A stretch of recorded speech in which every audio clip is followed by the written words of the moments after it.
Warranty ನಮ್ದು solar ಯಾವುದೇ model ತಗೊಳ್ಳಿ 10 ವರ್ಷ ರಿಪ್ಲೇಸ್ಮೆಂಟ್ ಗ್ಯಾರಂಟಿ ಕೊಡ್ತೀವಿ. ಅದೇ ಚಿಮ್ನಿನಲ್ಲಿ ಲೈಫ್ ಟೈಮ್ ವಾರಂಟಿ ಕೊಡ್ತಾ ಇದೀವಿ ಸರ್. ಇಎಂಐ ಕೇಳ್ತಾರೆ, ಇಎಂಐ ಆಪ್ಷನ್ಸ್ ಇದೆಯಾ ಸರ್? ಸರ್ ಇಎಂಐ ನಮ್ಮ ಕಂಪನಿನಲ್ಲಿ ಇಎಂಐ ಬಗ್ಗೆ ಹೇಳೋದಾದ್ರೆ ಹ್ಮ್ ನಾವು 4 ಕಂಪನಿನಲ್ಲಿ ಟೈಪ್ ಆಗಿದ್ದೀವಿ. ಹ್ಮ್ ಹ್ಮ್ ಲೋನ್ 4 ಟೈಪ್ಸ್ ಆಫ್ ಲೋನ್ಸ್. ಕೆಲವ್ರಿಗೆ 0 ಡೌನ್ ಪೇಮೆಂಟ್ ಬಿಲ್ ಬೇಕು, ಹ್ಮ್. ಮಾಡ್ಕೊಡ್ತೀವಿ. ಹ್ಮ್ ಹ್ಮ್ ಜಸ್ಟ್ 1000 ರುಪೀಸ್ ಕೊಟ್ರು ನಾವು ಇಎಂಐ ಮಾಡ್ಕೊಡ್ತೀವಿ. ಹ್ಮ್ ಹ್ಮ್ ಜಸ್ಟ್ 1000 ರುಪೀಸ್ ಅವ್ರು ಯಾವುದೇ ಎಷ್ಟೇ ಪ್ರಾಡಕ್ಟ್ ತಗೊಳ್ಳಿ 1000 ರುಪೀಸ್ ಡೌನ್ ಪೇಮೆಂಟ್ ಮಾಡಿದ್ರು ಸಾಕು, ನಾವು ಮಾಡ್ಕೊಡ್ತೀವಿ. ಹ್ಮ್ ಜೊತೆಗೆ ಬಜಾಜ್ ಫೈನಾನ್ಸ್ ಇದೆ. ಹ್ಮ್ ಹ್ಮ್ ಮತ್ತೆ ಇನ್ನು 2 ನಾವು ಪ್ರೈವೇಟ್ ಫೈನಾನ್ಸ್ ಗಳನ್ನ ಅಡ್ಜಸ್ಟ್ ಮಾಡ್ಕೊಂಡಿದೀವಿ. ರೀಸನ್ ಏನಂದ್ರೆ ಸಿಬಿಲ್ ಸ್ಕೋರ್ ಇರಲ್ಲ ಕಸ್ಟಮರ್ ಗಳಿಗೆ, ಮತ್ತೆ ಇಎಂಐ ಜಾಸ್ತಿ ಟೈಮ್ ಬೇಕಾಗುತ್ತೆ, 2 ವರ್ಷ 3 ವರ್ಷ ಬೇಕಾಗುತ್ತೆ, ಅದನ್ನು ಕೂಡ ನಾವು ಕೊಡ್ತೀವಿ.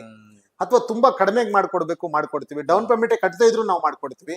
ಕಸ್ಟಮರ್ಗೆ ಇಎಂಐ ಅಂತ ಬಂದ್ರೆ ಅವ್ರಿಗೆ ಯಾವುದೇ ಸಮಸ್ಯೆ ಇಲ್ದಂಗೆ ನಾವು ಇಎಂಐ ಮಾಡ್ಕೊಡ್ತೀವಿ. ಮೇನ್ ಇವಾಗ ಕಸ್ಟಮರ್ ಬರೋದು ಸಿಬಿಲ್ ಸ್ಕೋರ್, ಅದು ನಮ್ಗೆ ನಾವೇನ್ ತಗೊಳ್ಳಲ್ಲ, ಲೆಕ್ಕಕ್ಕೆ ತಗೊಳ್ಳಲ್ಲ.